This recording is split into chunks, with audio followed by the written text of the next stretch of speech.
আর নির্বাচনের লড়াইয়ের বিষয়ে এখনো কোনো সিদ্ধান্ত হয়নি। এদিকে আলী রিয়াজকে প্রধান করে 9 সদস্যের সংবিধান সংস্কার কমিশন গঠন করে প্রজ্ঞাপন।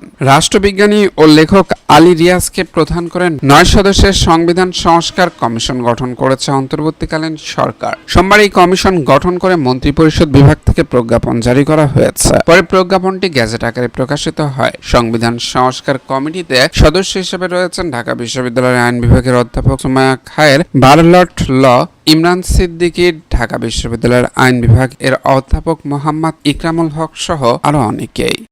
বাংলাদেশে মানবাধিকার লঙ্ঘনের দায়ীদের বিচার করতে হবে বললেন ম্যাথু মিলার। মার্কিন পররাষ্ট্র দপ্তরে ম্যাথু মিলার বলেছেন যে গত কয়েক মাসে যারা বাংলাদেশি জনগণের মানবাধিকার লঙ্ঘনের জন্য দায়ী তাদের জবাবদিহিতার আওতায় আনতে হবে, কারণ যুক্তরাষ্ট্র বাংলাদেশে মানবাধিকার সুরক্ষিত দেখতে চায়। সোমবার মার্কিন পররাষ্ট্র দপ্তরের নিয়মিত ব্রিফিংয়ে এক সাংবাদিকের করা প্রশ্নের জবাবে এসব কথা বলেন ম্যাথু মিলার। এতক্ষণ আমাদের সাথে থাকার জন্য ধন্যবাদ। পরবর্তী এমন আপডেট পেতে আমাদের সাথেই থাকুন।